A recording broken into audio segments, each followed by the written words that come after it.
오늘 윤석열 대통령의 불법 정치자금 수수 의혹으로 이렇게 언론인 여러분 앞에 섰습니다. 기자회견 하겠습니다. 안녕하십니까. 조국혁신당 국회의원 박은정입니다. 2019년 수원지방법원 성남지원은 정치활동을 위하여 약 1년 동안 렌터카 차량 및 운전 노무를 제공받아 정치자금법 위반으로 기소된 은수미 전 성남시장에 대하여 정치자금법에 정하지 아니한 방법으로 액수불상 교통비 상당의 정치자금을 기부받은 것으로 정치자금법 제45조 1항 위반죄에 해당한다고 판단하여 벌금 90만 원을 선고하였습니다. 이 판결은 대법원에서 확정되었습니다. 김건희 여사 공천 개입 대법원에서 확정되었습니다. 김건희 여사 공천 개입 의혹으로 시작된 게이트가 이제는 윤석열 대통령을 가리키고 있습니다. 어제 언론 보도에 의하면 명태균 씨가 윤석열 대통령 지지율이 높게 나오는 자체 여론조사 결과를 윤석열 대통령 후보에게 가져가 대선 출마를 권유했다. 명태균이 전망한 대로 흐름이 전개되자 윤석열 대통령 부부도 명태균 씨 말을 믿게 됐다. 대선 기간에도 윤석열 대통령이 명태균 씨의 여론조사를 특별히 신뢰했다는 제보가 있었다고 합니다. 또한 대선 기간 당시 여론조사 기관 미래한국연구소의 대표이사는 김영선 전 국회의원이었지만 실질적인 운영자는 명태균이고 명태균은 미래한국연구소를 활용해 자체 여론조사를 실시하고 그 결과물로 유력 정치인들과 유대를 쌓는 방법을 반복했으며 윤석열 대통령도 그중 하나였다고 보도했습니다. 미래한국연구소는 중앙선거관리위원회 미등록 기관이기 때문에 조사 결과를 공표할 수 없지만 언론사 의뢰 형식으로 공표 여론조사도 병행했다고 하는데 2021년 4월 18일부터 2022년 3월 8일까지 대선 기간에 총 80회의 여론조사를 실시 의뢰했고 그 가운데에 조사 대상이 3,000명이 넘는 면밀조사도 9회 포함되어 있으며 그중 6회는 깜깜이 기간에 진행된 것이라고 하는데 이 같은 여론조사 비용은 총 3억 7,520만 원이라고 합니다. 대선 기간 동안 총 80회의 여론조사, 총 3억 7,520만 원의 여론조사 비용의 의미는 만일 윤석열 대통령이 명태균에게 여론조사를 임의로 의뢰하고 지지율 추이를 무상으로 보고받은 사실이 인정된다면 은수미 전 성남시장 사례에 비추어 정치자금법상의 기부에 해당할 여지가 있고 정치자금법에서 정하지 않은 방법으로 정치자금을 기부하거나 기부받은 자를 처벌하도록 규정한 정치자금법 제45조 1항 정치자금 부정수수죄에 해당할 수 있다는 것입니다. 윤석열 48%, 백분율 만들면 이재명 42%로 아마 그래 나올 거거든. 하여튼 조사 돌리면서 할 때마다 나한테 얘기 좀 해줘요. 윤석열이가 좀 달라고 그러니까 다 뽑아줘야 돼요. 윤석열 총장이 문자가 왔네 등 보도에 나온 명태균의 대화 내용에 따르면 윤석열 대통령이 여론조사를 의뢰하고 보고받았을 것으로 의심되는 정황이 매우 짙습니다.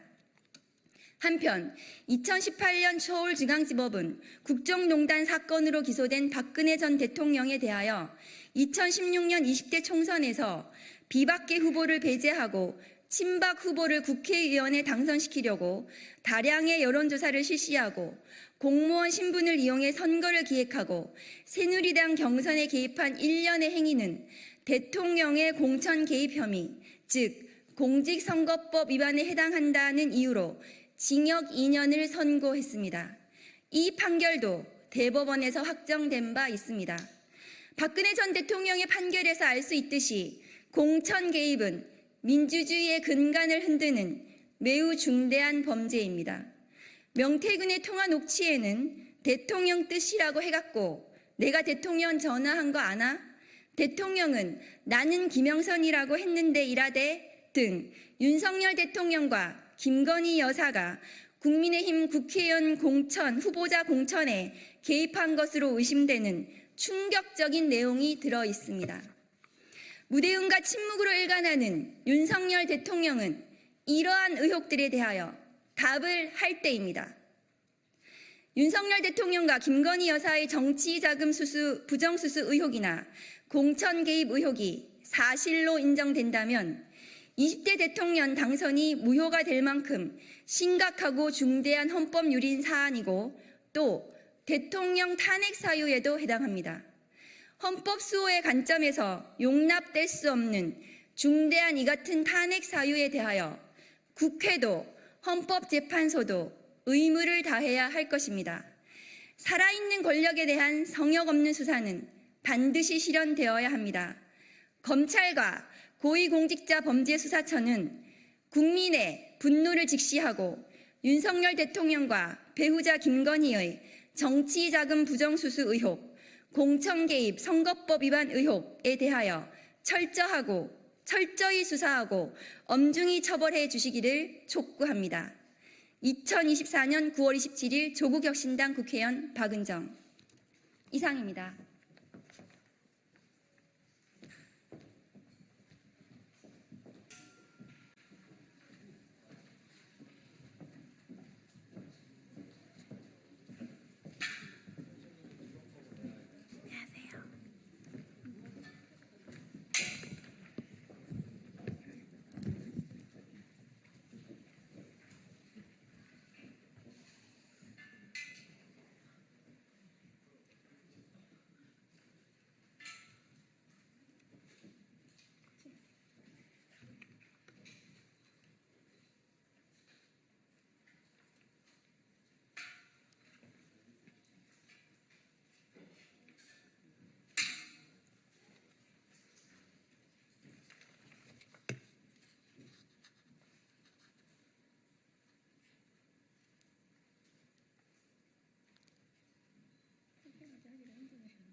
네, 반갑습니다. 더불어민주당의 이소영 의원입니다. 오늘 22대 국회 기후특위 설치를 재촉구하기 위해서 22대 국회에 총 8개 원내 정당이 모두 모여 이렇게 기자회견을 다시 하게 됐습니다. 먼저 오늘 참석하신 분들을 끝에서부터 소개해 드리겠습니다. 먼저 사회민주당 한창민 의원님 참석하셨고요. 더불어민주당의 김성환 의원님 참석하셨습니다. 조국혁신당의 차규근 의원님 참석하셨고요. 개혁신당의 천하람 의원님 참석하셨습니다. 그리고 국민의힘의 김상욱 의원님 참석하셨고요. 더불어민주당 박지혜 의원님 참석하셨습니다. 국민의힘의 김소희 의원님 참석하셨고요. 더불어민주당의 김정호 의원님 참석하셨습니다. 보시다시피 다양한 우리 원내 정당들의 의원님들이 오늘 함께 하고 계십니다.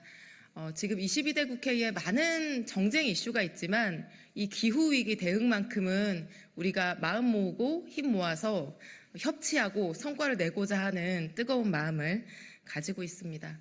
여러분들 기억하시겠지만 이번 22대 국회가 임기를 시작하기 전인 5월 중순에 8개 정당 당선인들이 모두 모여서 국회 기후특위 설치를 촉구하는 기자회견을 가진 바 있습니다. 그 기자회견이 영향을 미쳐서 당시 국회의장 후보들이 모두 기후특위 설치를 공약하셨고 또 두 교섭단체인 더불어민주당과 국민의힘의 총선 공약이 바로 기후특위 상설화이기도 했습니다. 그러나 4개월 반이 지난 지금까지도 국회 기후특위 설치는 이루어지지 않고 있습니다. 실질적 논의가 진행되지 않고 있습니다. 그래서 오늘 재촉구 드립니다. 지난 4개월 반이 지나는 동안 기후특위를 설치해야 될 필요성과 공감대는 몇 배로 더 커졌다고 생각합니다. 기후지옥이라고 불렸던 지난 여름 폭염을 겪으면서 또 역사상 최초로 추석에 내려진 폭염특보를 우리가 보면서 국회가 지금이라도 더 늦지 않은 시점에 하루라도 빨리 기후위기 대응에 대해서 총력적 논의를 해야 된다라는 국민들의 요구와 국회 내부의 경각심, 자성이 있었다고 저는 느끼고 있습니다. 지금이라도 늦지 않았습니다. 올해 안에 상설 기후특위가 설치돼서 실질적인 주요 기후 법안에 대한 법안 심사권, 그리고 기후위기 대응 기금에 대한 예결산 심의권, 이 두 가지를 가지고 실질적인 기후특위가 출범할 수 있도록 노력하겠습니다. 여러분들도 많은 관심 부탁드립니다. 그럼 기자회견문을 낭독하겠습니다. 국회 기후특위 설치를 촉구하는 22대 국회의원 합동 기자회견문. 22대 국회 기후특위 더 이상 미룰 수 없습니다. 5개월 전 우리는 이 자리에서 국회 기후위기 특별위원회 설치를 촉구했습니다. 하지만 기후특위는 아직도 구성되고 있지 않습니다. 이에 오늘 같은 자리에서 국회가 국민께 약속한 기후위기 대응의 첫걸음을 다시 한번 촉구하고자 합니다. 22대 국회의 모든 원내정당 당선자들이 가장 먼저 한 목소리로 요구한 것이 바로 기후특위였습니다. 하지만 지난 5개월간 국회는 무엇을 했습니까? 기후위기 대응의 중요성은 말로만 되풀이될 뿐 실질적인 진전은 지지부진합니다. 그 사이 국민은 극심한 폭염을 겪었습니다.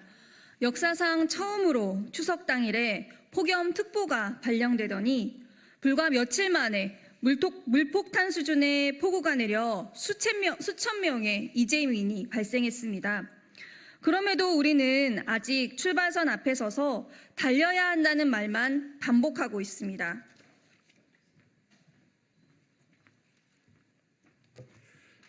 이대로 가면 2023년까지 온실가스 40% 감축 목표는 달성이 어려울 것입니다. 최근 발표된 2023년 국가 온실가스 잠정 배출량은 6억 2,420만 톤으로 2018년 대비 약 14% 감축에 그쳤습니다. 40% 목표의 절반도 오지 못한 것입니다. 여기에는 분명 입법권과 예결산 심의권을 가진 국회의 책임이 있습니다. 헌법재판소가 기후소송에 대한 헌법 불합치 결정에서 기후위기 대응에 있어 국회의 미흡한 노력을 지적한 것은 국회 구성원 모두가 엄중하고 아프게 새겨야 합니다.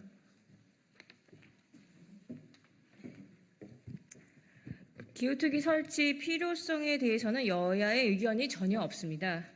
국민의힘과 더불어민주당은 모두 국회 기후특위 상설화를 총선 공약으로 제시했고 이미 6건의 관련 결의안과 법안이 발의되어 있습니다. 국회의장의 기후특위 설치 제안에도 교섭단체 원내대표 모두가 긍정적으로 화답했습니다.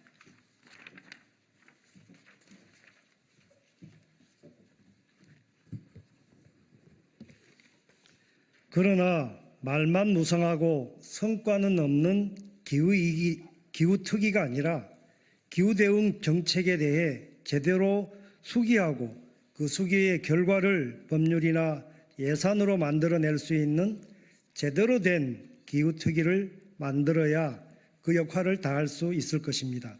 그러려면 탄소중립기본법, 배출권 거래법 등을 포함한 기후위기 관련 주요 법률에 대한 법안 심사권, 기후대응 기금 등 주요 예산에 대한 예결산 심의권 등의 실질적인 권한이 기후특위에 주어져야 합니다. 입법권과 예산권이 없다면 허울뿐인 위원회로 기록된 21대 국회 기후특위의 전철을 밟게 될 뿐입니다. 기후위기의 심각성은 숫자나 목표에 그치지 않습니다. 국민의 생명과 안전이 걸린 문제입니다. 국회가 기후위기의 심각성을 말로만 외치며 제 역할을 다하지 않는다면 어떤 일에 감히 국민의 신뢰를 바랄 수 있겠습니까? 이제 국회가 행동할 때입니다. 실질적 심의권을 가진 제대로 된 기후특위 설치, 이제는 더 이상 미룰 이유도 미룰 여유도 없습니다. 오늘 이 자리에 함께한 모두는 22대 국회가 국민과의 약속을 지키기 위해 말이 아닌 행동하는 기후위기 대응을 위해 국회에 기후특위를 설치할 것을 다시 한번 강력히 촉구합니다. 2024년 9월 27일 기후투기 설치를 촉구하는 22대 국회의원 일동. 네, 감사합니다. 질문이 있으시면 바깥에서 질의응답하도록 하겠습니다. 감사합니다.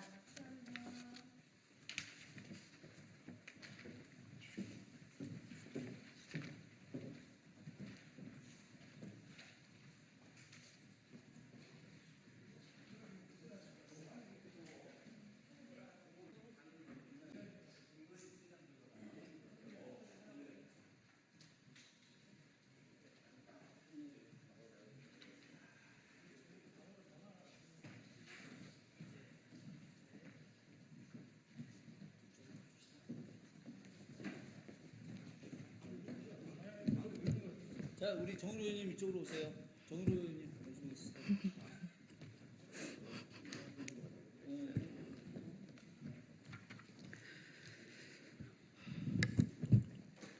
네, 안녕하세요. 전 청와대 부대변인 민생경제연구소장 임세연입니다. 네, 오늘은 지금 문제가 계속 드러나고 있는 김건희 씨 관련된 그 특검 재의결을 호소하는 국회의원과 시민단체의 공동 기자회견입니다. 까면 깔수록 계속 비리 혐의들이 나오고 있습니다.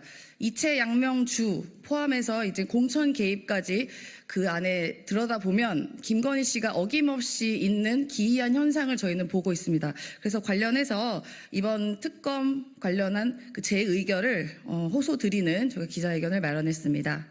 네, 오늘 참석자분들 소개해드리겠습니다. 네, 강득구 국회의원님 오셨습니다.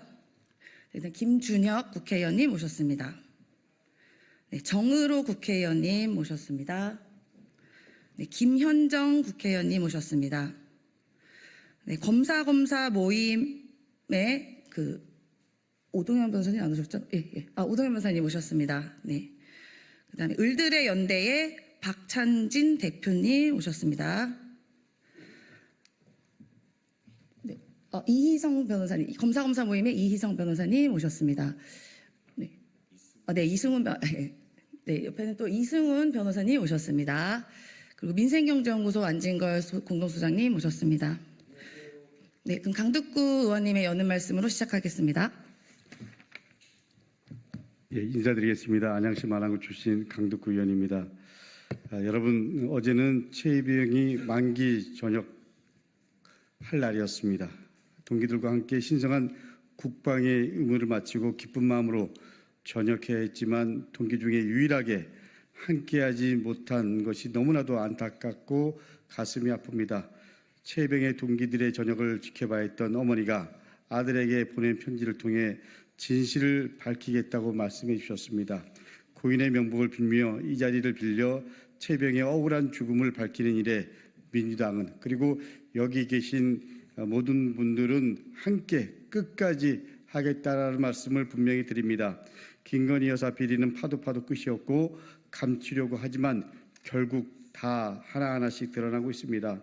도이치모터스 주가 조작 및 삼부토건 주가 조작, 그리고 코바나 콘텐츠 뇌물성 협찬, 명품 가방 수수, 인사 개입, 최병 사망 사건 및 세관 마약 사건 구명 로비, 제22대 국회의원 선거 개입 등 지금 특검법에서 나열한 것만 이렇습니다. 이런 의혹들 영부인이 되기 전에도 영부인이 되고 나서도 전혀 변한 것이 없습니다.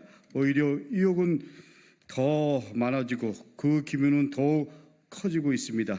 진실을 밝히는 수사기관은 시간 끌기, 봐주기, 특혜 수사를 통해서 진정한 V1, V0가 김건희 여사의 힘을 확인시켜주고 있습니다.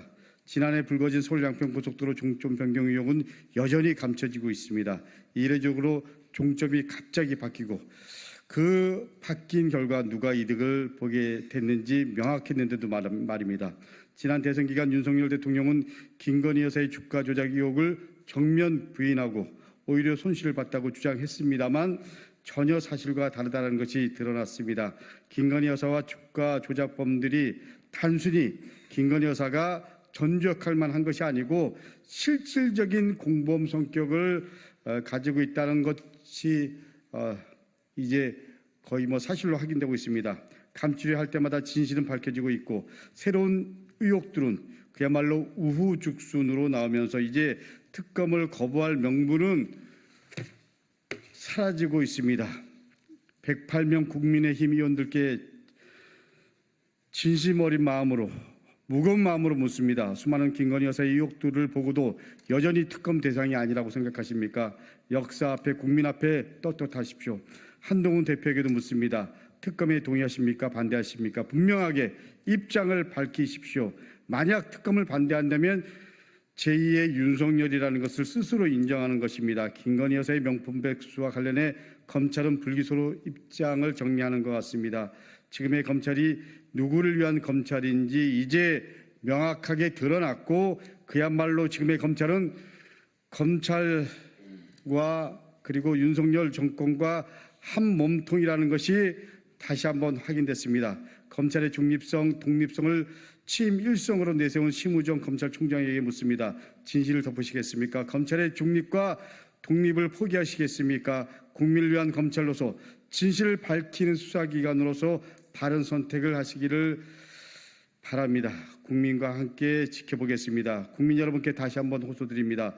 대통령 국정 지지도가 아무리 낮다 해도 전혀 거리낌 없는 윤석열, 김건희 부부. 김건희 여사만 빠져나가면서 나머지는 무기징역을 받든 사형을 당하든 아무런 고민도 없는 사람들이라는 평가를 받는 이타심은 찾을 수 없는 윤석열, 김건희 부부.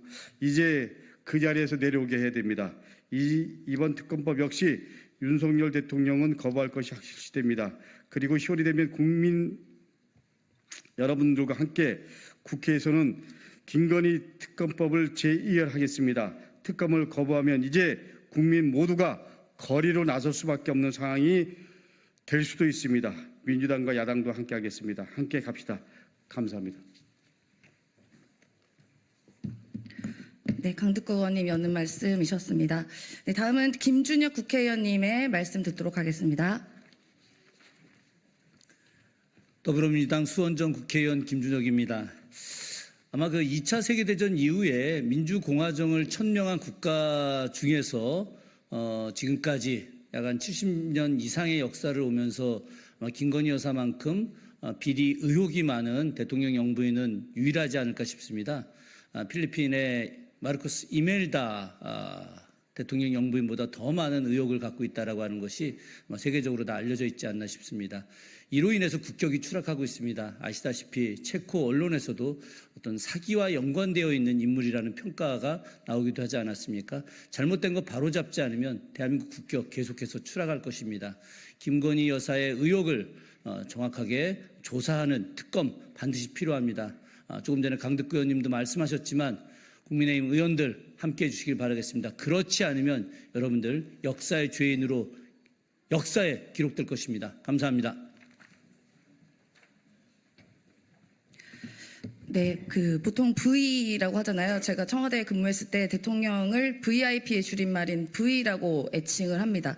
그리고 여사는 퍼스트 레이디의 앞단인 F라고 하거든요. 근데 과연 지금의 용산 대통령실은 V를 제대로 쓰고 있는지, 퍼스트 레이디인 F를 제대로 쓰고 있는지, 혹여나 V1, V0로 쓰고 있는지 묻지 않을 수가 없습니다. 네, 다음은 민주당의 대외협력위원장을 맡고 계신 김현정 국회의원님의 말씀 듣도록 하겠습니다. 네, 당 대협력위원장을 맡고 있는 평택시병 국회의원 김현정입니다.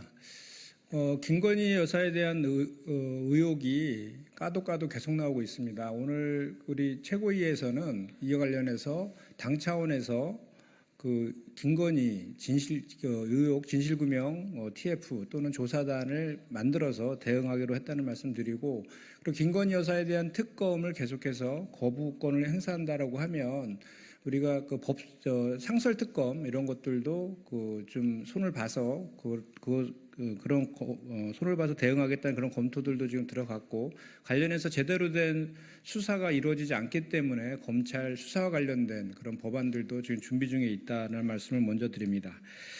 최혜병 사망 사건 은폐 조작 그리고 세관 마약 사건 구명 로비 의혹은 대한민국 해병과 경찰의 자긍심을 아주 산산이 조각내 버렸습니다.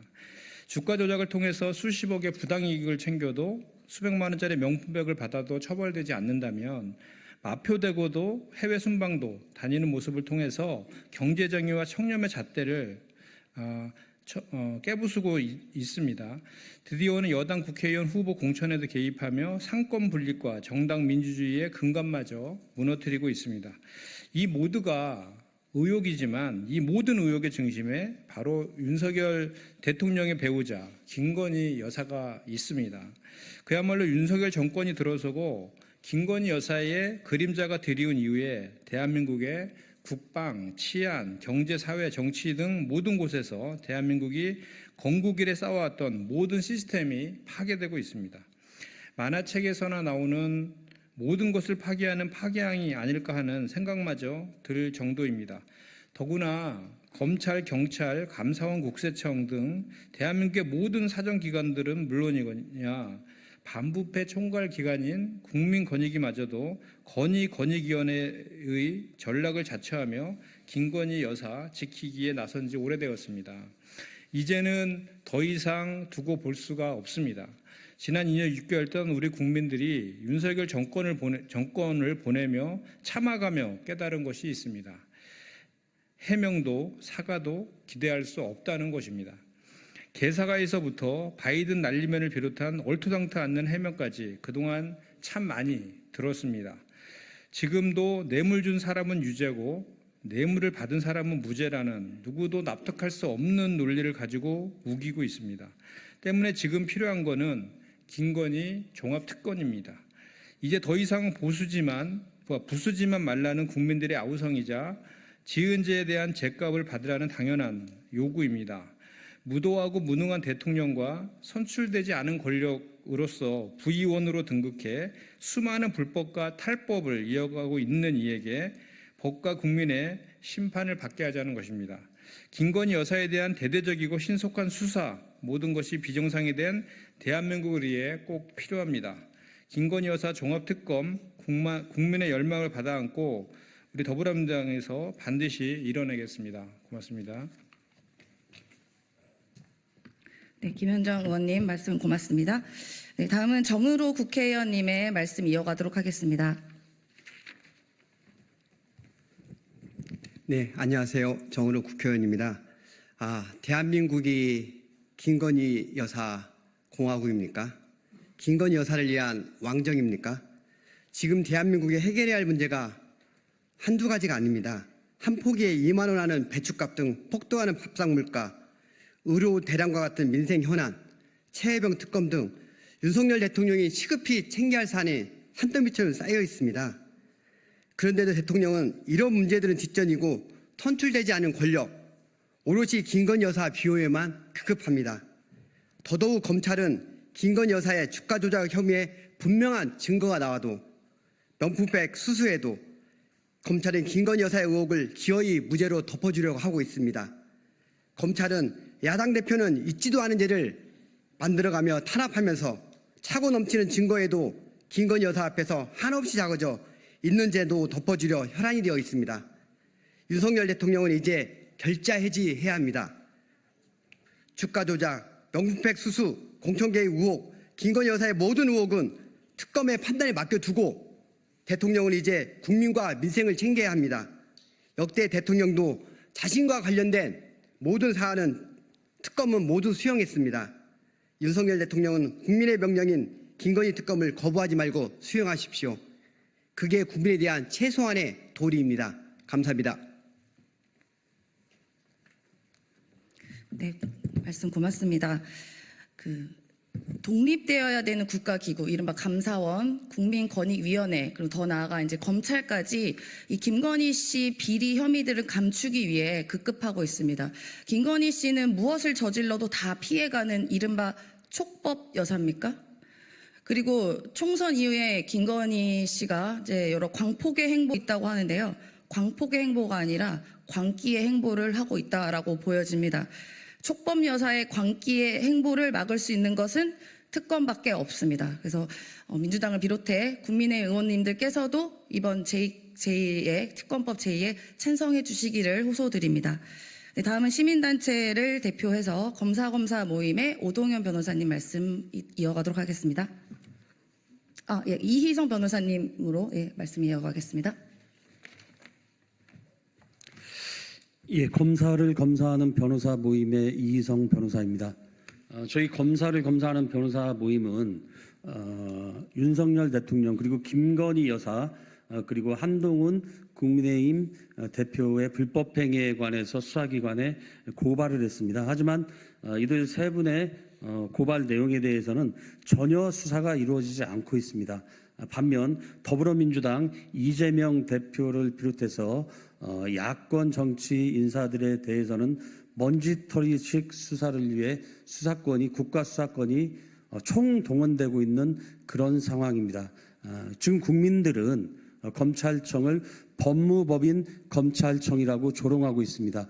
김건희 여사의 변호를 하는 그런 법무법인으로 전락했다는 그런 의미입니다. 모든 국가 권력, 국민권익위원회를 비롯해서 야당 국회의원님들까지 모든 국가 권력이 총동원되어서 김건희 여사를 비호하고 김건희 여사를 변호하고 김건희 여사를 방어하는 데 집중하고 있습니다. 저희 검사를 검사하는 변호사 모임은 김건희 종합특검법만이 답이다 이렇게 생각하고 있습니다.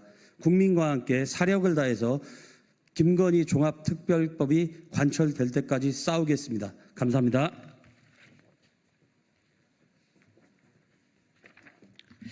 네, 다음은 여러 방송에서 김건희 특별법을 주장하고 계시는 이승훈 변호사님의 말씀을 듣도록 하겠습니다.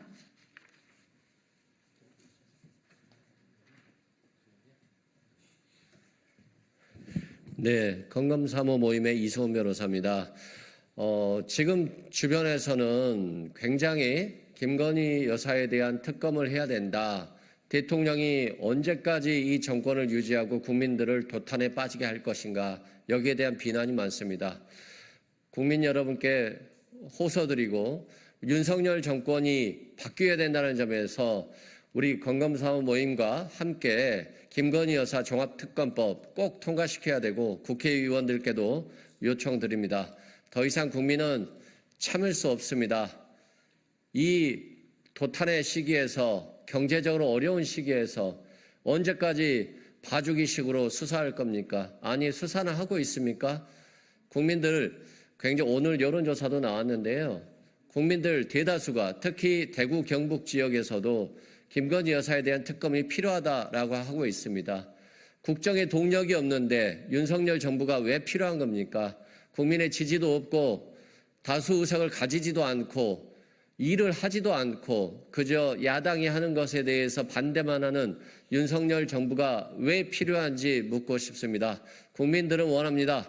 이렇게 김건희 여사 특검법 처리하지 않고 거부하고 최상병 특검법 거부하고 미루고 한동훈 대표 약속했던 최상병 특검법 진행하지 않으면 그 자리에서 물러나십시오. 무슨 의미가 있겠습니까? 국민들의 도탄에 빠진 삶에서 꼭 구원해 주시기 위해서는 본인이 책임을 다하든가 그렇지 않으면 물러나는 것이 순리라고 생각합니다. 감사합니다.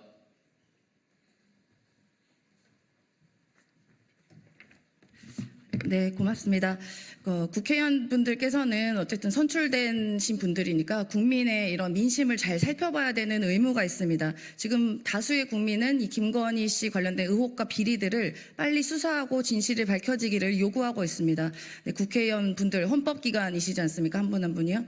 용산의 눈치 보지 마시고 김건희 씨 방탄으로 본인의 권한을 이용하시지 않으시기를 부탁드립니다. 네, 이상으로 오늘 기자회견을 마치겠습니다. 취재해 주신 언론인 여러분께 감사 말씀드립니다. 고맙습니다.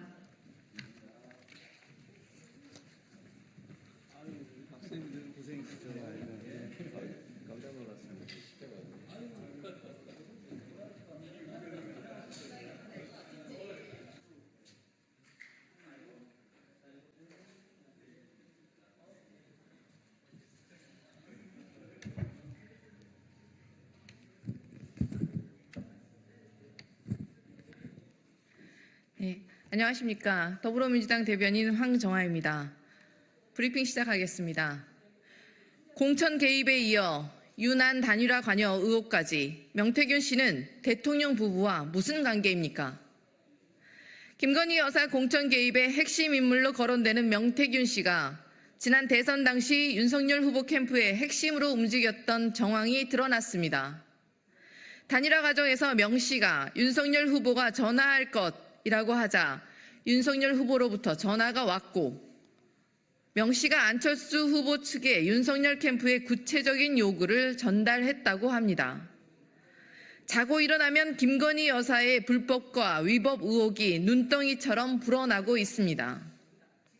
유난 단일화에 공천 개입 의혹까지, 명태균 씨는 도대체 어느 선까지 닿는 인물이었습니까?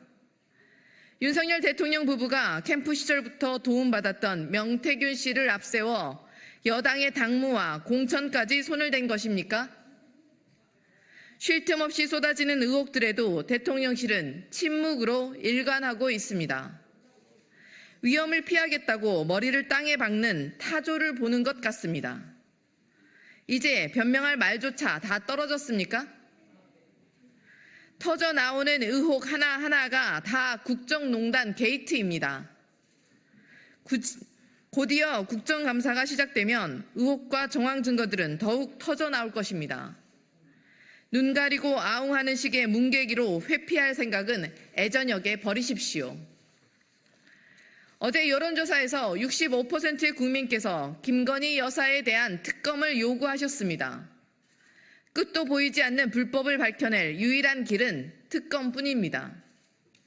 윤석열 대통령은 더 이상 진실을 회피하지 마십시오.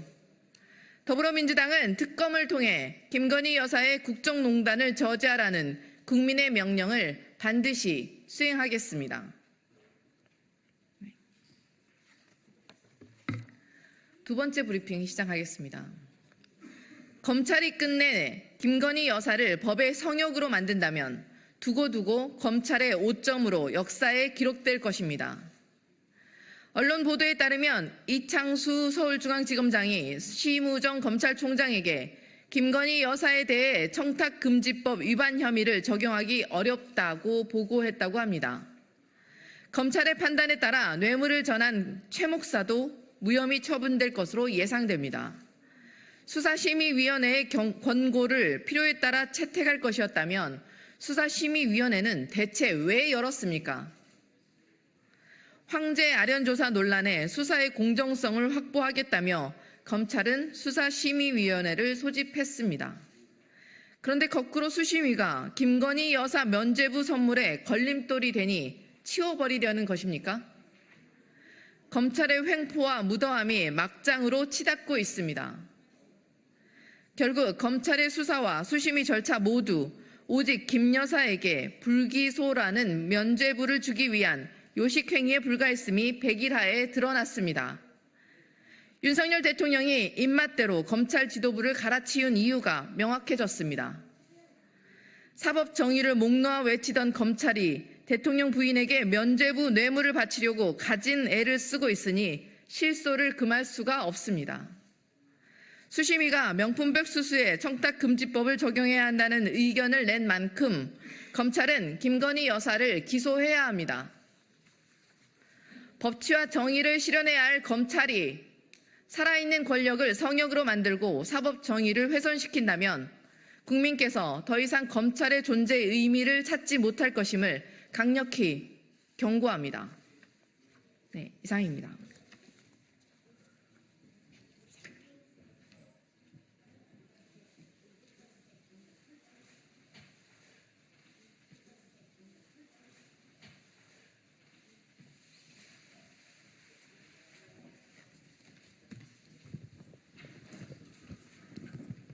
네, 기자님들 바로 이어서 세월호 참사 진상규명과 안전사회 건설, 피해자 권리 보장과 사참위 공고 이행 점검을 위한 5대 방향 14대 과제 발표 기자회견을 곧 진행하도록 하겠습니다. 네, 오늘 기자회견에는 우리 박주민 의원님, 또 한창민 의원님, 김윤 의원님, 이용우 의원님, 그리고 김남근 의원님께서 함께 해주고 계십니다. 국회 생명안전포럼과 함께 오늘 기자회견은 4.16 세월호 참사 가족협의회, 또 4.16 연대, 4.16 재단에서 함께 진행함을 알려드리겠습니다.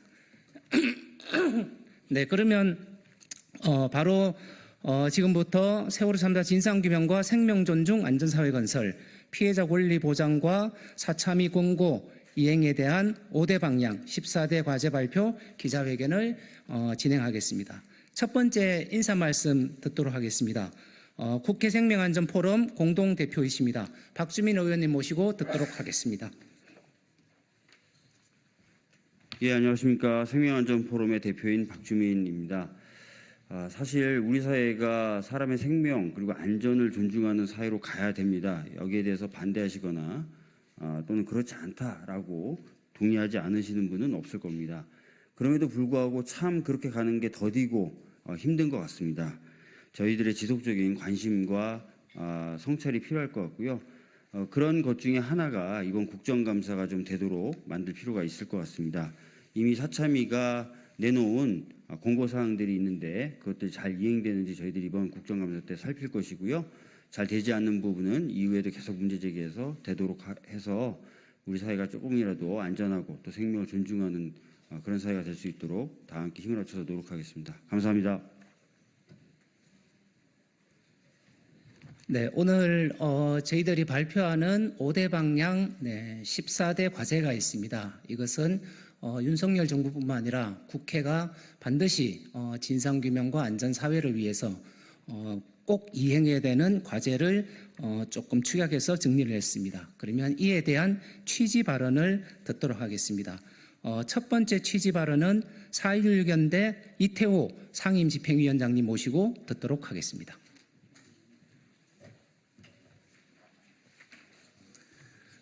예, 안녕하십니까. 소개받은 4.16 연대 이태호 위원장입니다. 아시다시피 사회적 참사 특별조사위원회가 진상규명 작업을 했는데 진실을 모두 밝힌 것은 아닙니다. 왜냐하면 대통령 기록물도 공개 안 됐고 국정원이나 국가정보기구의 자료들도 아주 극히 제한적으로만 공개됐습니다. 그리고 너무 늦게 독립조사가 진행되니까 관련자들이 또 입을 맞춘 면도 있고 선박 같은 경우에는 너무 노후화돼 가지고 실제로 기술적 원인을 찾기 힘들었던 면도 있습니다. 하지만 제한적인 진상규명에도 불구하고 적어도 세월호 참사에서 국민이 희생되는 과정이나 그 이후에 국가가 정책 기조로서 진상규명을 은폐하고 피해자들을 진상을 은폐하고 조사를 방해하고 또 피해자들을 핍박하는 등 사찰 행위를 했다는 사실의 윤곽은 누가 보기에도 뚜렷하게 드러났습니다. 그리고 진상규명 작업은 그 진상규명 작업 그 자체로 그치는 것이 아니라 재발 방지를 하기 위해서 말하자면은 사참위가 권고하는 권고사항을 이행함으로써 마무리될 수 있습니다. 그래서 사참위가 세월호 참사, 가습기 살균제 참사 그리고 재난 일반과 관련된 권고들을 했는데 불행하게도 이 권고들은 정부에 의해서 제대로 지켜지거나 이행되지 않고 있습니다. 국회에서도 국회에 주어진 입법 권한을 가지고 입법을 하라는 권고가 있었는데 21대 국회에서 마무리되지 않고 대부분이 22대 국회로 이월되어 있습니다. 그래서 저희는 정부에게 지금까지 사참위가 권고한 사항들에 대해서 이행하고 있는 바를 좀 종합적으로 보고해라. 이것은 사참위법에 따른 법적 의무다. 이렇게 해서 요구해 왔는데 2024년 이행 상황에 대한 보고서는 오늘까지도 국감을 며칠 앞둔 오늘까지도 아직도 저희에게 또 국회의원들에게 전달되지 않고 있습니다. 그리고 2023년에 이행 보고서라고 정부가 낸 것을 저희가 분석해 봤을 때는 대부분의 것들이 이행되지 않고 있음이 확인되었습니다. 그 구체적인 내용은 저희가 자료에 실었는데요. 그래서 이번 2024년 국회에서는 국정감사 또 입법 그리고 예결산 심의를 거치게 되는데 이 과정에서 꼭 챙겨야 될 5대 방향 14대 과제를 저희가 추려보았습니다. 요것만 하라는 것이 아니고 권고에 대해서 모두 이행하라는 것이지만 특별히 지금 시기에 집중해야 될 것을 5개 방향 14대 과제로 정리했는데 보도자료 3페이지에 있습니다.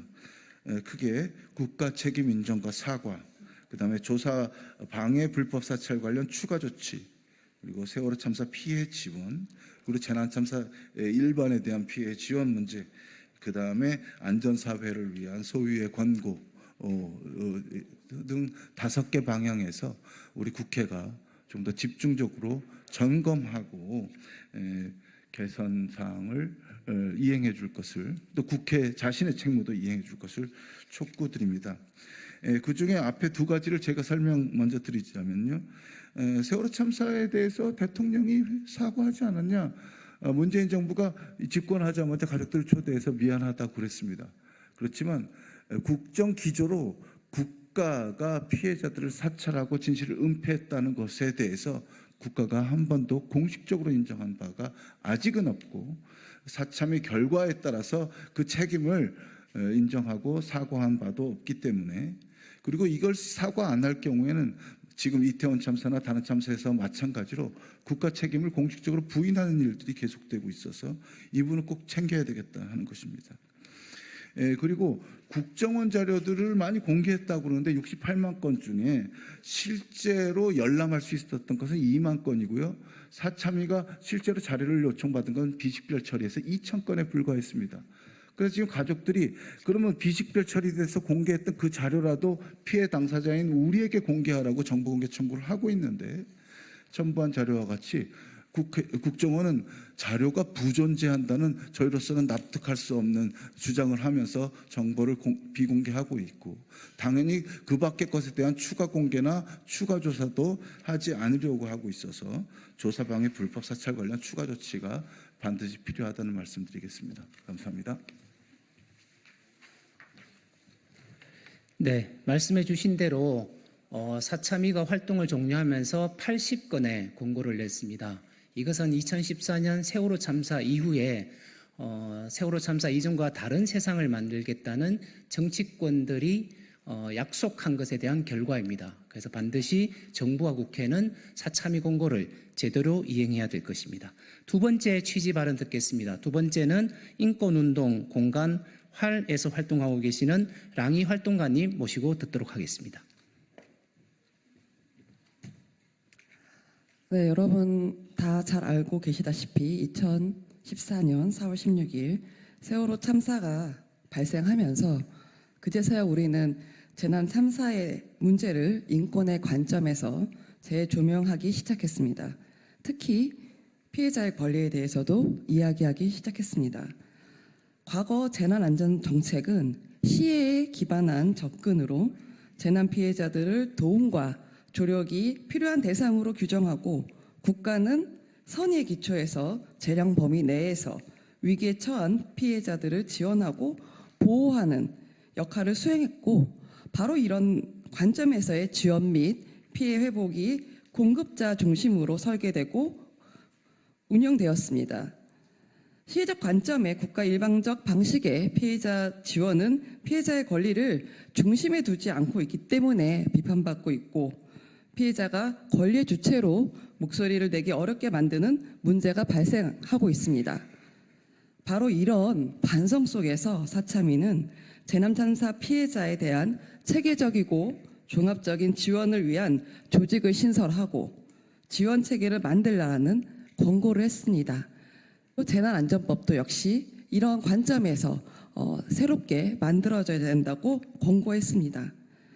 이것뿐만이 아니라 이미 4차 국가안전관리 기본계획에서 기존 시혜적인 공급자 중심에서 사람, 인권, 피해자 중심의 지원체계 마련이라는 내용을 이미 담기도 했었습니다. 그런데 현실은 어떻습니까?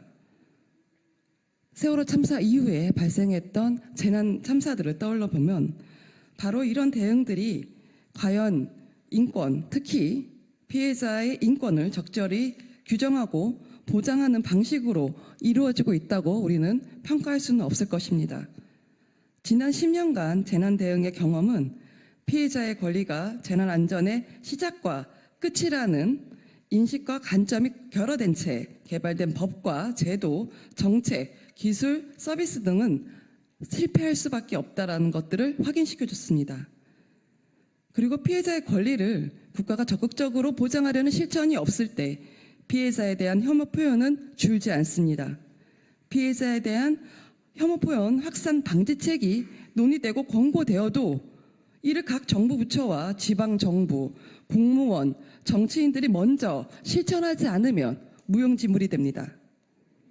세월호 참사 이후 발생한 참사에서도 여전히 피해자에 대한 혐오 표현과 피해자의 권리가 온전히 보장되지 못하고 있는 이런 현실이 반복되는 문제가 어디서부터 시작되고 있는지 확인해야 합니다.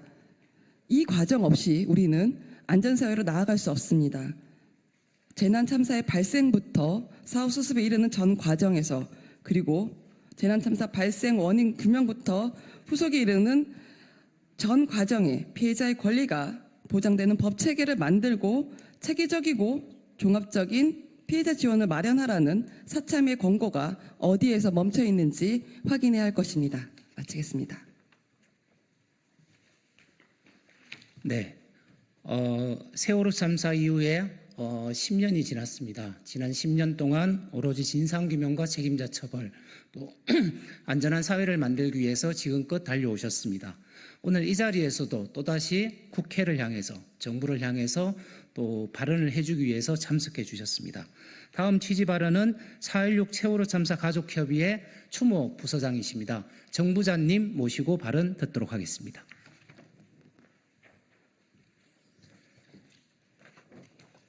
안녕하십니까. 4.16 세월호 참사 가족협의회 2학년 6반 신호성 엄마 정부자입니다. 벌써 세월호 참사 발생한 지 10년이 넘었습니다.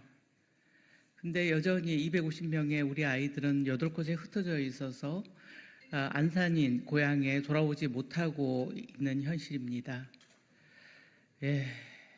참 너무나 엄마로서 너무나 답답합니다. 지금 현재는 생명안전공원 진행사항은 조달청 홈페이지에 공사 발주가 나가 있는 사항입니다. 그러나 조금 더 챙겨주셨으면 하는 입장에서 오늘 나왔습니다. 앞으로는 지금 현재는 되지만 앞으로의 운영에 대한 그 논의가 가족과 또 국조실, 국조실은 박근혜 정부 때 국조실 추모위원회를 구성을 했는데 이 정부 들어서서는 가족들과 전혀 얼굴을 대면하지 못하고 있습니다. 어떤 역할을 하고 있는지 가족의 입장에서 알고 싶습니다. 국조실 추모위원회에서 주도적으로 좀 앞장을 서서 안산시 해수부 유가족협의회와 같이 앞으로 나아갈 운영에 대한 생명안전공원이 잘 만들어질 수 있도록 그런 논의도 한 후에 운영에 대한 앞으로 운영을 좀 잘 하게 돼서 운영에 대한 논의도 지금부터 해 나갔으면 좋겠습니다. 네, 우리 세월호 유가족들은 지금도 여전히 아픕니다. 근데 정부는 기간을 줍니다. 5년. 저희도 그 기간 내에 아프고 말았으면 좋겠습니다. 네, 5년만 아프고 안 아팠으면 좋겠어요. 그런데 갈수록 아무 기억이 안 납니다. 몸이 여기저기 아파옵니다. 그래서 이것은 기간의 연장을 구애받지 않고 치료가 아픈 곳이 치료가 회복이 돼야 되지 않습니까? 그것도 좀 시행령에서 통과를 좀 시켜주셨으면 좋겠습니다. 네, 정말 세월호 유가족들은 10년이 지나도록 여전히 아프고 세월호 유가족이 아이들을 데려오기 위해서 추모공원에 앞장서고 있다는 이 현실이 너무나 슬프고 분통이 터집니다. 대한민국 22대 국회에서는 앞장서서 아이들의 약속했던 걸 꼭 지켜주시기 바라고 이 정부와 국가도 앞장서서 아이들에게 약속했던 걸 지켜주기 바랍니다. 이상입니다. 네, 이상으로 좀 취지 발언을 들어봤습니다. 저희들이 오늘 발표한 자료에 보시면 5대 방향과 14대 과제가 나와 있습니다. 첫 번째가 국가 책임 인정 및 사과입니다. 그리고 두 번째로 조사 방해와 불법 사찰에 관한 추가 조치를 실시할 것입니다. 세 번째가 세월호 참사 피해 증오 관련돼서 그 실태를 제대로 점검하고 제대로 개선할 것을 촉구하고 있습니다. 네 번째입니다. 재난 참사 피해 지원과 관련되어서 지원 방안을 제대로 마련할 것과 부족한 부분에 대한 개선을 촉구하고 있습니다. 또한 재난안전법에 대한 개정도 요구하고 있습니다. 다섯 번째로 안전사회를 만들기 위한 최소한의 조치로 국가안전관리기본계획에 대한 제대로 정립과 또 실시간 육해상 통신망 구축, 또한 생명안전기본법에 대한 제정을 저희들은 방향으로 제시하였습니다. 거기에 따른 세부 과제는 자료를 참조해 주시면 될 것 같습니다. 네, 오늘 마지막 순서입니다. 오늘 이 자리에 국회 생명안전포럼 우리 국회의원님들이 함께 해주고 계십니다. 이 의원님들은 여기 계신 우리 세월호 유가족들과 또 시민사회들과 함께 반드시 진상규명과 안전사회를 위한 또 피해자 권리 보장을 위한 사회를 만들겠다고 애써주고 계시는 분들입니다. 한 분씩 앞으로 모셔서 우리 같이 과제를 좀 전달하도록 하겠습니다. 오늘 과제 전달은 직접 발언해 주신 세 분과 또 4.16 재단 박성현 팀장님 이렇게 네 분이 해주시면 좋을 것 같고, 오늘 참석하신 의원님은 한창민 의원님, 그리고 김윤 의원님, 김남근 의원님, 이용우 의원님께서 참석해 주셨습니다. 여기 현수막 앞쪽으로 우리 의원님들 모시고 또 직접 저희가 5대 방향 14대 과제에 대해서 전달해 드리도록 하겠습니다.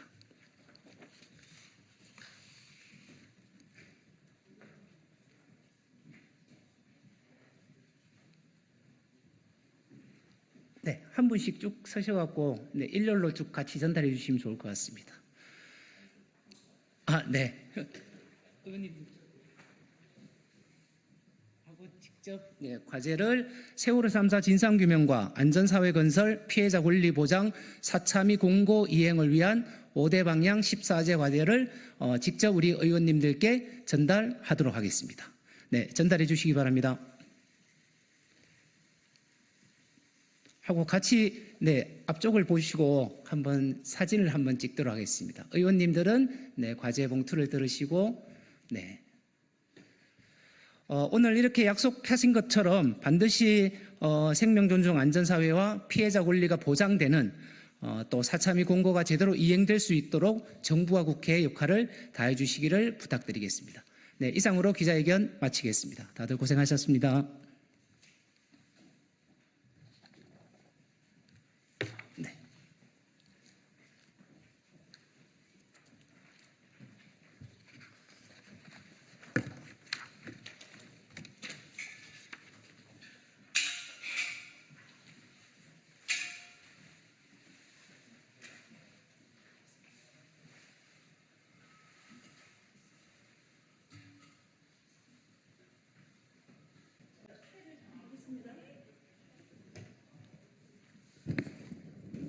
안녕하십니까? 앉으시죠. 강경수 의원님 옆에 있으면 내가 너무 작아 보여서 아니야, 농담이야. 네. 안녕하십니까? 예, 저희는 국회 교육위원회의 야당 의원들입니다. 오늘 기자회견은 총 9종의 역사 교과서가 검정을 통과했는데 그 중에 한국학력평가원이라는 뉴라이트 집필진이 집필한 교과서에 여러 가지 문제점이 있어서 그 문제점을 말씀드리고 결국에는 검정 취소까지 하기 위해서 기자회견을 하려고 합니다. 오늘 함께 해주신 의원님들 소개하겠습니다. 더불어민주당 김문수 의원님이십니다. 예, 정의로 의원님이십니다. 조국혁신당의 강경숙 의원님이십니다. 더불어민주당 백승아 의원님이십니다. 더불어민주당 김준혁 의원님이십니다. 지금부터 기자회견문을 낭독하도록 하겠습니다.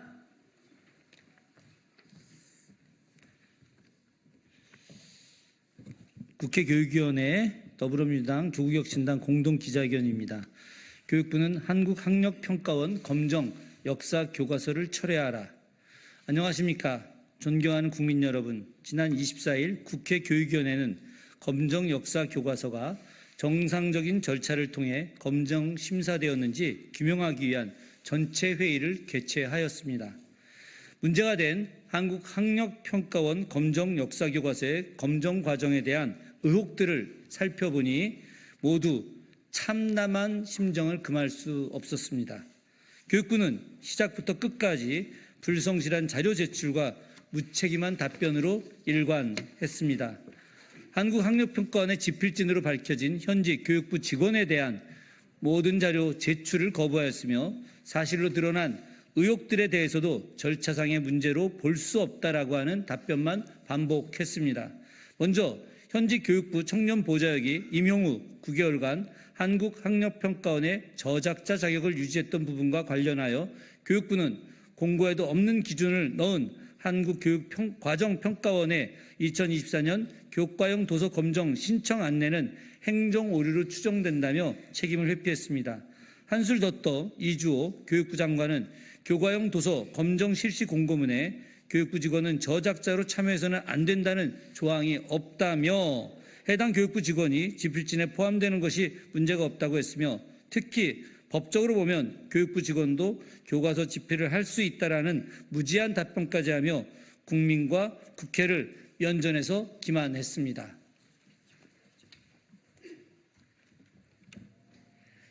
특히 표지가리를 통해 출판 실적을 조작하고 검정교과서의 편집자로 자격 미달의 인물을 등재한 한국학력평가원은 교육부와 한국교육과정평가원의 철통 같은 비호 아래 법적으로도 절차적으로도 아무런 문제가 없다고 합니다. 한국학력평가원은 17년 전 출판했던 교재를 최신 개발 교재인 것처럼 발행 등록을 하고 인쇄본을 제작했으며 이렇게 거짓으로 제작한 출판물을 시중에는 유통하지 않은 채 국립중앙도서관에만 납본하고 증명서를 발급받았습니다. 바로 이 납본 증명서를 이용해 교과서 검정 신청 자격을 얻어내 최종적으로 교과서 검정에 통과했습니다. 이들은 법적으로 요구되는 출판 실적을 충족하지 못했음에도 불구하고 이를 위조해 검정 당국과 학생, 교사들에게 자신들의 사기 행각을 숨겼습니다.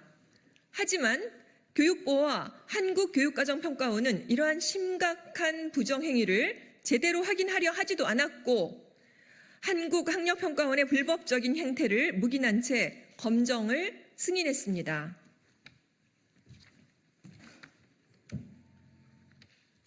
더욱이 한국학력평가원이 검정교과서에 편집자로 참여시킨 김모 씨는 출판 실적 조작에 직접적으로 관여한 인물입니다. 그는 교과서 검정 과정에 책임 편집자로 등재되었지만 그가 실제로 해당 출판사에 근무했는지조차 불분명합니다. 국민연금 데이터에 따르면 학력평가원의 상근 직원 수는 3명을 넘지 않으며 회사는 5년간 사실상 출판 실적이 없는 상태였습니다.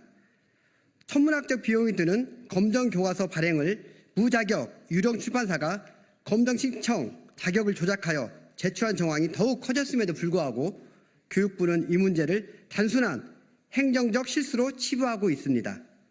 이번 교육위 현안 질의에서 한국학력평가원을 구하기 위한 이주호 교육부 장관의 답변과 행태는 11년 전 교학사를 구하려 다른 모든 교과서에 수정 명령을 내렸던 서남수 교과부 장관이 겹쳐 보입니다. 내용은 차지하고 표지가리, 교육부 소속 지필진, 실제 근무가 의심되는 편집자 등의 절차적 문제만 봐도 한국학력평가원의 검정 역사교과서가 정상적인 검정 과정을 거치지 않았음을 명확히 알 수 있습니다. 이렇게 편법적으로 만들어지고 교육부와 교육과정평가원이 절차를 무시해 가면서까지 밀어주는 교과서가 우리 학생들에게 배포되는 것을 결코 용인할 수 없습니다. 교과서 검정의 결정권자인 교육부는 더 이상 책임을 회피하지 말고 한국학력평가원의 부정행위를 철저히 조사하고 해당 역사교과서의 검정을 즉각 취소해야 합니다. 부정한 방법으로 얻어진 검정 결과는 결코 인정될 수 없으며 교육의 공정성을 회복하기 위해 교육부는 할 수 있는 모든 조치를 취해야 합니다. 교육부와 교육과정평가원이 자신들의 과오를 인정하고 사기와 편법을 동원해 교과서를 검정받은 한국학력평가원에 강력한 제재를 가할 것을 촉구합니다. 마지막으로 야당 교육위원회 위원들은 교육부 및 한국교육과정평가원의 법적 조치를 포함한 모든 수단을 동원하여 한국학력평가원의 역사교과서가 학생들의 수업에 사용되는 것을 막을 것입니다. 감사합니다. 2024년 9월 27일 더불어민주당 조국혁신당 국회교육위원회 소속 국회의원 일동. 네, 기자회견을 마치고요. 혹시 궁금한 사항이 있으면 백풀하는 곳에서 다시 설명드리도록 하겠습니다. 고맙습니다.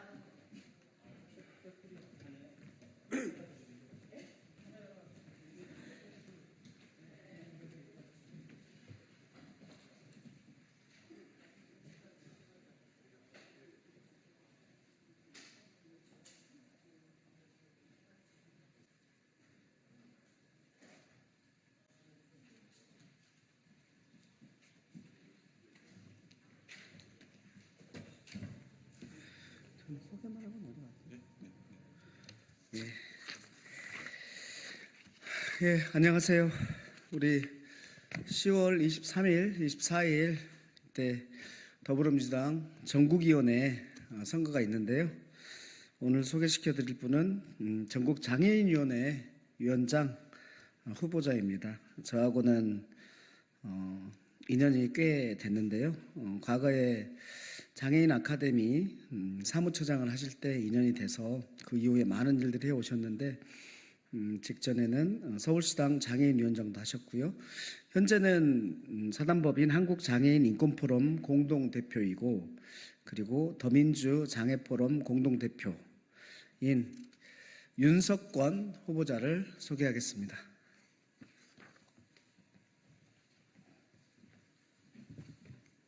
예, 반갑습니다. 방금 소개받은 더불어민주당 전국장애인위원장 후보 윤석권입니다. 제가 오늘 이 자리에 서게 된 것은 더불어민주당 전국장애인위원장 후보로 나서기 위해서입니다. 지금부터 그러면 저의 출마 선언문을 낭독하도록 하겠습니다. 저는 2003년 우연한 기회에 전신 80%의 화상을 입은 한 청년의 삶을 다룬 다큐멘터리를 시청한 바가 있습니다. 다큐멘터리를 시청하는 내내 복잡하고 북받치는 감정이 주체할 수 없이 밀려왔습니다. 저도 사실 같은 처지의 화상장애인이기 때문입니다. 이것이 계기가 되어 저는 정치 참여 결심을 하게 되었습니다. 저와 같은 처지에 놓여 있는 사회적 약자들은 단결해야 하고 단결된 힘으로 우리의 처지를 스스로 바꿀 수 있을 거라는 신념이 작동했습니다. 2003년 11월 더불어민주당 전신인 열린우리당이 창당되었습니다. 신당 창당준비위원회 단계에서 장애인위원회를 만들기 위해 창당 발기인으로 참여하였습니다. 2005년 7월 장애인위원회 간사로 활동하며 당시 위원장과 함께 조직의 기틀을 마련하기 위해 전국을 다녔고 마침내 대한민국 정당 사상 최초로 장애인위원회 상설화를 이루어냈습니다. 열린우리당 장애인위원회 상설화는 당시 야당인 한나라당과 민주노동당에도 영향을 끼쳤고 대의원 쿼터제, 시도당 장애인위원장의 시도당 의결기구 참여 등 장애인들의 정치 참여를 확대시키는 데 큰 영향을 끼쳤습니다. 20여 년 전 불모지나 다름없던 장애인위원회는 이제 17개 시도당과 253개 지역위원회에 굳건하게 자리 잡았습니다.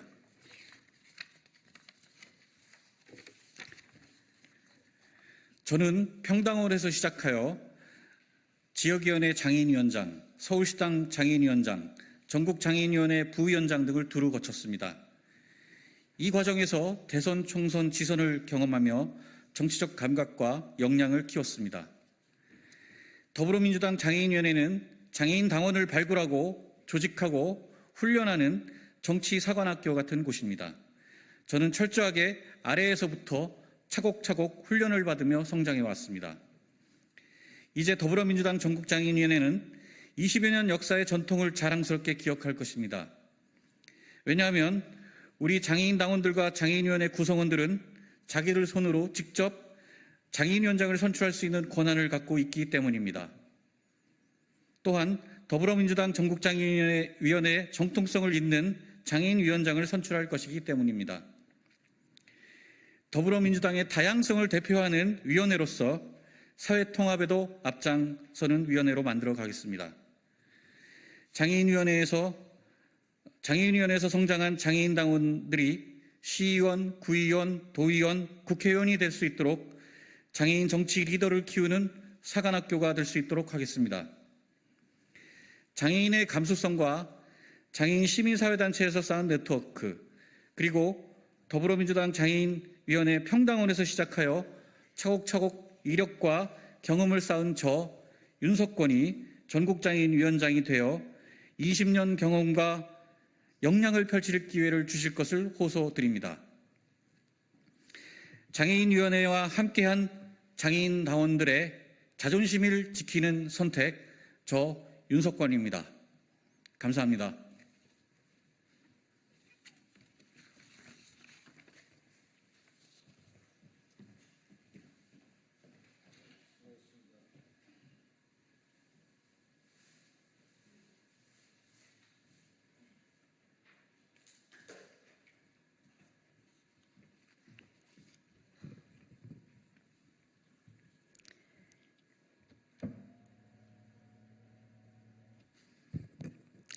네, 진보당 브리핑 시작하겠습니다. 부대변인 이미선입니다. 명태균 게이트로 드러나는 국정농단, 김건희 특검과 윤석열 정권 퇴진이 답입니다. 김건희 여사와 윤석열 대통령을 둘러싼 의혹과 비리들이 하루가 멀다 하고 터져 나옵니다. 이번에는 명태균이라는 인물과 연결된 공천 개입 의혹입니다. 언론에 따르면 김건희 여사 공천 개입 의혹에 연루된 명태균 씨가 대선 당시 윤석열 후보 캠프에서도 역할을 한 것으로 확인되었습니다. 대선 당시 여론조사 기관인 미래한국연구소의 대표는 김영선 전 의원이지만 실질적인 운영자는 명태균 씨이며 미래한국연구소를 활용해 자체 여론조사를 실시하고 그 결과로 정치인들과 연결하는 방식으로 활동했다는 겁니다. 그렇게 대선 때도 윤석열 후보 캠프에 깊이 개입했고 영향력을 키워가며 국민의힘 당무와 공천까지 개입했던 겁니다. 명태균 씨 의혹과 관련해 정황을 윤석열 대통령과 김건희 여사가 깊이 연결되어 있는 것으로 보입니다. 아니땡 굴뚝에 연기 날 일은 없지 않습니까? 윤석열 대통령은 명태균 게이트와 관련이 없다면 명명백백 밝히시면 됩니다. 우리 국민들은 연일 터져 나오는 의혹과 비리 소식을 들을 때마다 이게 나라인가 탄식이 터져 나옵니다. 끝도 없이 터져 나오는 국정농단을 끝내기 위해서는 김건희 특검이 반드시 진행되어야 합니다. 더불어 윤석열 정권의 퇴진을 하루라도 앞당겨야 합니다. 윤석열 대통령이 자리에서 내려오지 않는 한 본인들의 죄를 덮으려는 국정농단은 계속될 것입니다.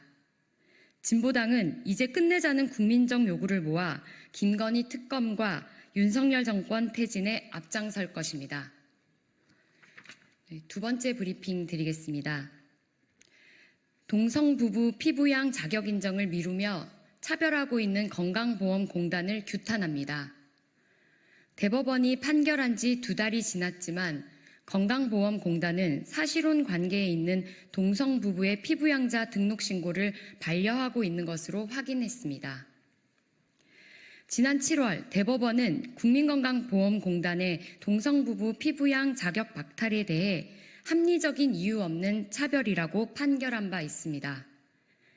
그런데 피부양자 자격 취득 신고를 낸 동성부부에게 건강보험공단은 동성 배우자의 피부양자 자격 인정 기준과 관련해 판결을 검토하고 있고 기준을 마련한 뒤 다시 통보한다며 반려한 것입니다. 동성부부 피부양자 자격 취득 신고 민원을 제출한 또 다른 민원인에게는 민원 제목이 달리 기재되거나 통보가 지연되는 상황도 벌어지고 있습니다. 대법원 판결을 묵살하고 동성부부를 차별하는 건강보험공단을 강력하게 규탄합니다. 대법원에서 이성부부의 사실혼과 동일하게 처리하라는 지침을 내린 것이니 똑같이 적용하면 되는 상황입니다. 건강보험공단이 어떤 기준을 더 만든다는 것인지 납득이 되지 않습니다. 건강보험공단은 반려해놓고 해당 사안에 대해 결정을 미루려는 행정처리로 동성부부, 성소수자를 괴롭히고 있습니다. 건강보험공단은 국민을 대상으로 차별행위 그만두시고 행정기관답게 지금 당장 법대로 집행하십시오. 이상 브리핑 마치겠습니다. 고맙습니다.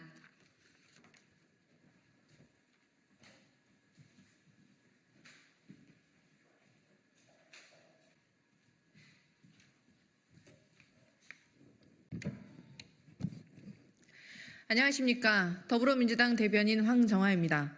브리핑 시작하겠습니다. 국가공무원 인재개발원이 극우 유튜버들 앞세운 뉴라이트 세뇌원입니까? 극우 유튜버의 극우 홍보처로 전락한 국가공무원 인재개발원이 공직사회를 오염시키고 있습니다. 4급 이하 국가공무원을 대상으로 14차례나 진행된 교육 과정에서 기수마다 뉴라이트 성향 인사가 포함된 것으로 드러났습니다. 김채환 원장 본인은 국정 철학의 이해 강의를 맡고 역사적 관점에서 본 국민통합 강의는 김형석 독립기념관장, 자유시장 경제의 이해 강의는 현진권 강원연구원장이 진행했다고 합니다. 인재개발원 공식 유튜브에 해병대원 순직 사건, 김건희 여사 명품백 수수 사건에 대해 하찮은 먼지처럼 사라질 해프닝이라며 윤비어천가를 부르더니 강사 태반을 뉴라이트 출신으로 도배하며 극우 올스타 강사진을 꾸리기까지 합니까? 김채환 원장은 공직사회를 뉴라이트로 오염시키고 이에 더해 뉴라이트의 혈세로 쌈짓돈까지 쥐어줄 요량이었습니까? 이러고도 뉴라이트와 대통령이 무관하다고 주장하니 지나가던 소가 웃을 일입니다. 윤석열 대통령이 뉴라이트 사건과 무관하다면 김채환 원장을 당장 파면하십시오. 중요한 것은 일본의 마음이라며 태극기에 경례조차 하지 않는 김태효 차장, 일제강점기 선조들의 국적이 일본이라는 김문수 장관, 광복절을 부정하는 김영석 독립기념관장 등 현대판 밀정들을 대한민국 국정에서 쫓아내길 강력히 촉구합니다. 네, 이상입니다.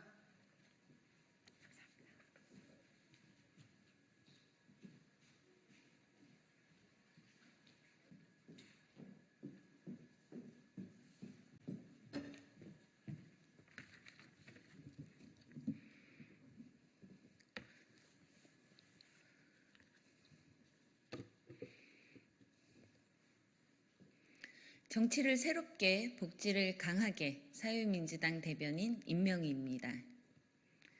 2년 연속 역대급 세수 결손에도 경기가 좋아지고 있다는 윤석열 정부는 거짓말 좀 작작 하십시오. 작년 56조에 이어 올해 30조가량 세수 결손이 발생한다는 기획재정부의 발표가 있었습니다. 반복되는 추계오차 발생으로 기재부는 기획재정 파괴부로 이름을 바꾸십시오. 기재부에 따르면 경기 둔화 여파로 법인세, 종합소득세가 덜 거쳤다는 것인데 경기가 좋아지고 있다는 대통령과 한덕수 국무총리의 발언과 대치되는 변명을 하는 것입니다. 윤석열 정부의 감세 정책으로 대규모의 세수 펑크가 났는데도 뻔뻔한 거짓말을 하고 있습니다. 세수 결손이 발생하면 꼭 집행해야 할 사업 진행에 차질이 생기고 경기가 위축되는 것은 당연합니다. 이미 작년에도 지방교부세, 지방교육재정교부금 18조 6천억을 축소했습니다. 내수 경제가 바닥을 치고 소득은 줄어드는데 정부는 국채 발행과 추경은 절대 안 된다는 고집을 부리고 있습니다. 결국 또 국민 숨통만 조이게 생겼습니다. 최악의 경기에도 정부 대책이 고작 지출을 줄이고 외평기금으로 돌려막기 한다는 것입니다. 말로는 다 해주겠다, 차질 없이 집행하겠다고 하는데 무슨 예산으로 한다는 것입니까? 대통령이 국민 앞에서 입만 열면 거짓말쟁이가 되고 있습니다. 돈 10,000원 주고 마트 가서 고기도 사고 과일도 사고 원하는 대로 다 쓰라는 말과 무엇이 다릅니까? 동네 가게도 이렇게 운영하지 않습니다. 정부는 능력이 안 되면 국회의 예산 심의를 존중하고 사전 협의를 통한 대책 마련에 적극 협조하십시오. 감사합니다.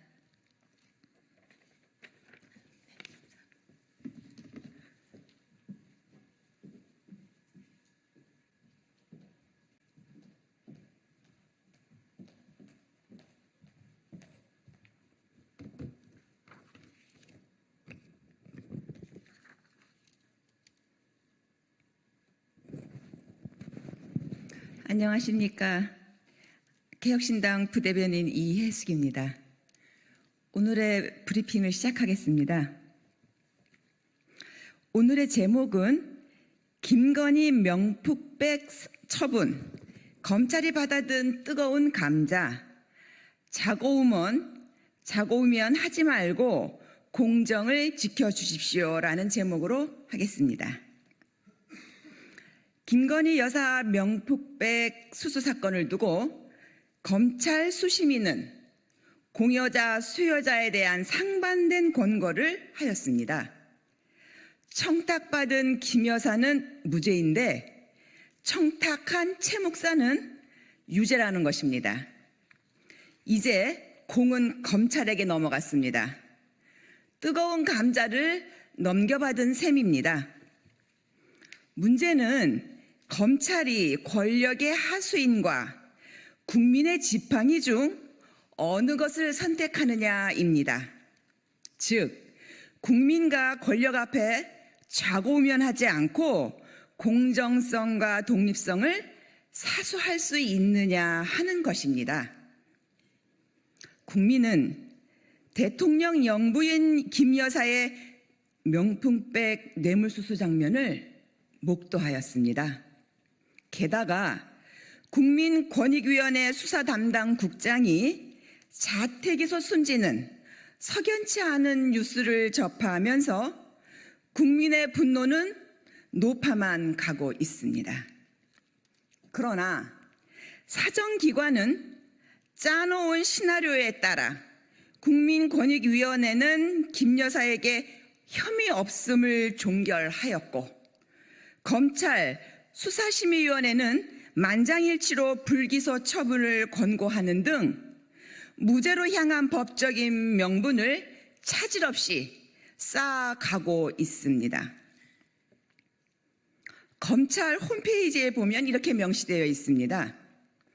법과 질서를 바로 세우고 국민의 안녕과 인권을 지키는 최고의 법 집행기관이자 인권보호기관이라고 말입니다. 제발 국민과 약속한 것처럼 공정성, 중립성, 독립성을 지키는 검찰이 되어 주십시오. 국민이 납득되지 않는 편향되고 편중된 권력만 쫓지 말고 지탄받지 않는 수사를 해 주십시오. 정권은 5년이지만 국민은 영원합니다. 늘 그랬듯이 말없는 국민은 정권을 바꾸고 역사를 만들어 갑니다.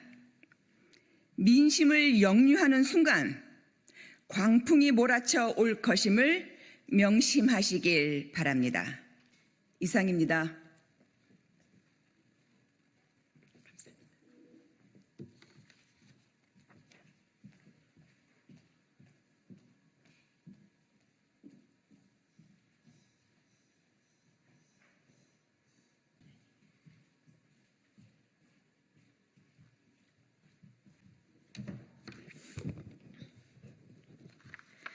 네, 안녕하십니까. 더불어민주당 대변인 황정아입니다.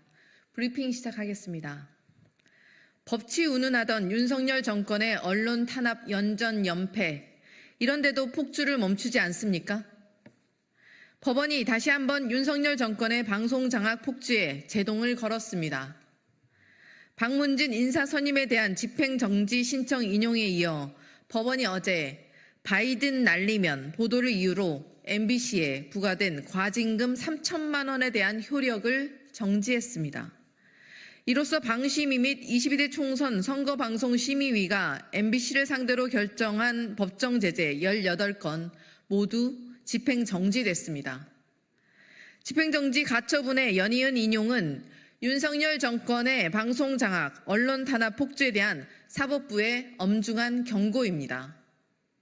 그런데도 법치주의 운운하던 윤석열 정권이 법원의 경고마저 무시한 채 불법과 위법을 일삼으며 언론 탄압에 이토록 열을 올리는 이유가 무엇입니까? 방심위는 민원사주에 이은 보복 편파 심의로 언론의 팔을 비틀더니 이번에는 대통령실이 언론을 입틀막하기 위한 고발 사주에 나섰다는 보도까지 터져 나왔습니다.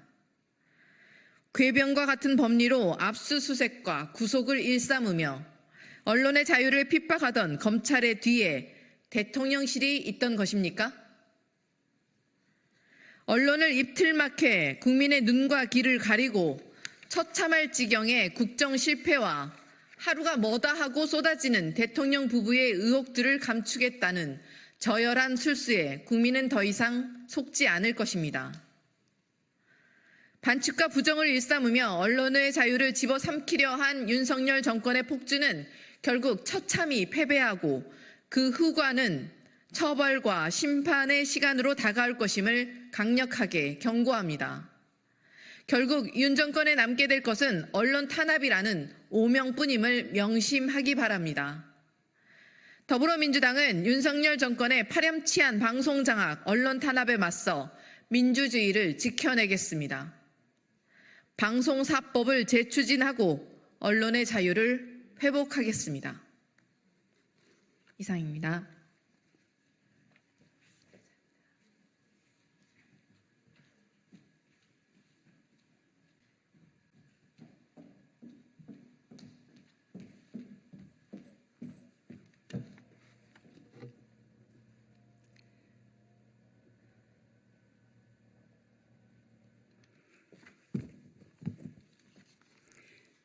브리핑 시작하겠습니다. 더 빠르게, 더 강하게, 더 선명하게 행동하겠습니다. 조국혁신당 대변인 강미정입니다. 2년 합계 세수 펑크가 86조인데 체코 원전 대출해둘 돈이 어딨나. 지난해 56조에 이어서 올해도 세수 펑크가 30조 원에 달할 것으로 추산됩니다. 나라 곳간이 비어가는데 추가 경정 예산 편성은 않고 기금을 당겨 쓴다고 합니다. 기금은 목적하는 바가 있어 쌓아둔 돈인데 그 기금을 썼다가 정말 필요할 때에 대처하지 못하면 어떡할 겁니까? 무도하고 무책임하고 무능한 윤석열 정권은 정말 답이 없습니다. 그런 가운데 체코 원전 수주 경쟁에서 대출을 해주겠다고 약속을 하고 온 모양입니다. 윤석열 정부는 그런 일 없다고 발뺌을 하는데 내용을 뜯어보면 사실상 대출과 다름이 없습니다. K원전의 미래를 유럽에서 펼쳐가는 동안 실속은 챙기지 못할 가능성이 큽니다. 윤 대통령이 입이 마르도록 칭찬하는 원전 세일즈에 민낯입니다. 조국혁신당 차규근 의원이 공개한 체코 두코바니 6호기와 테멜린 3, 4호기 프로젝트 문건을 보면 한국수력원자력은 한국수출입은행과 무역보험공사로부터 지난 4월 4일 한수원이 참여하는 입찰 프로젝트에 금융지원 제공을 고려한다라는 내용의 의향서가 붙어 있는 것으로 확인이 됐습니다. 금융지원 의향서는 원전이나 방위산업처럼 큰 비용이 들어가는 프로젝트를 유치하려는 국가가 설비 수출국으로부터 금융지원을 약속받기 위한 목적으로 발행됩니다. 이번 프로젝트 의향서가 체코 두코바니 6호와 테멜렌 3, 4호기에 대한 대출 내용을 담고 있는 겁니다. 전문가들은 체코 정부 재정 상태로는 기기 하나에 10조 원 이상 들어가는 대형 원전 건설 자금을 체코가 자체 조달하는 게 불가능하다고 하네요. 수주 계약을 조건으로 나머지 3개기에 설비를 낮은 금리로 대출해 주거나 지체금 보상 조건이 붙을 경우 한국의 이익이 크게 줄어들 수도 있다는 겁니다. 최악의 경우에 매출액은 24조 원인데 순수익은 마이너스가 될 수도 있는 겁니다. 그런데도 윤석열 정부는 체코가 직접 자금을 조달할 계획이라고 국민을 속여왔습니다. 숨쉬는 것 빼고는 온통 거짓투성입니다. 윤 대통령이 요란스럽게 국정 브리핑을 열었던 대왕고래 프로젝트는 또 어떻습니까? 시추공 하나 뚫는 데에 1,000억씩 들어간다고 합니다. 하필이면 포항 어민들이 홍게와 오징어를 잡는 어장과 겹치는 곳이라 어민들이 생업을 접어야 할 판이라고 합니다. 석유가 콸콸 나오면 국가적인 경사고 생업을 포기한 어민들에게도 충분한 보상을 해줄 수 있겠죠. 그런데 석유가 나오더라도 경제성이 없어 시추 비용만 날리면 또 어쩔 겁니까?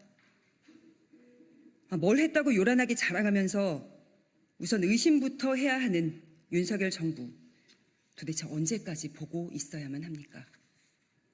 여기까지 하겠습니다. 고맙습니다.